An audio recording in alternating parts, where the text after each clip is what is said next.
I've been climbing a mountain called Amadablum. It's 7,000 metres, very technical, very high, very cold. The holy grail of kit, gloves. How many pairs of gloves do you think I needed for Amadablum? It's -20 at night and +20 during the day. So during the day, nice thin gloves, perfect for climbing on rock. When it gets a little bit windier, then when it gets a little bit colder, then when it gets quite technical and very cold and I need to be able to use gloves in cold conditions, then when it gets freezing cold at 6,000 metres, double-lined gloves. The trouble is with these gloves is that air flows between your fingers, which means they can get really, really cold. So you wear mitts. The trouble is with mitts, there's no dexterity. These are brilliant dexterity. These have none, or virtually none whatsoever. So the conclusion is, if you're looking for one pair of gloves to do everything, then, well, I would go for none of them, because none of them do everything. They all have their own specific job, and they're brilliant at it. So carry 2, 4, 6 pairs of gloves. Sorry. Precision, prowess.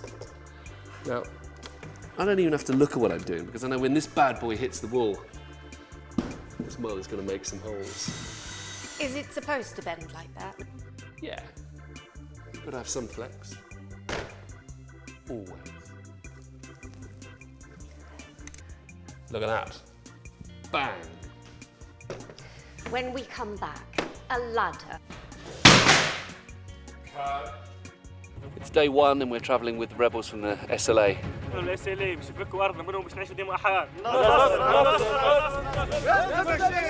This conflict in Darfur has led to the displacement of over 2 million people.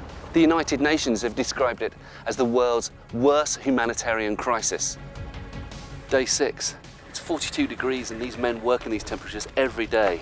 On a bitterly cold afternoon, I've been asked to come here to Abandon Quarry to meet Martin Hartley.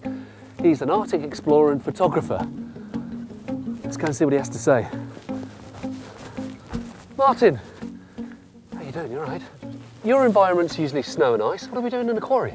Well, if this was covered in snow and ice, this would be perfect background to do some polar training. Everything that you need to live is in there. It's just food and fuel for your stove, your tent, and a sleeping bag. I'm wearing all the clothes. I'd have no spare pants. Don't need those.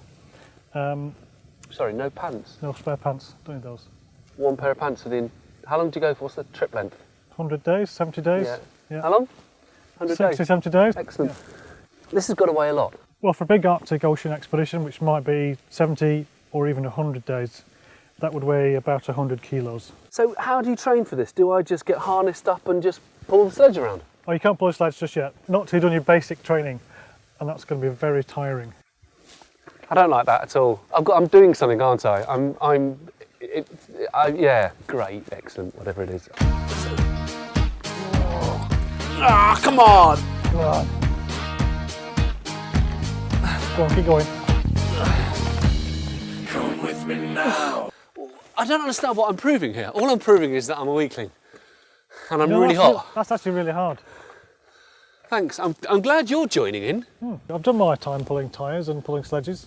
Come on, you weed. Come on, do the hour and a half, and if we stop for 10 minutes, have a cup of tea.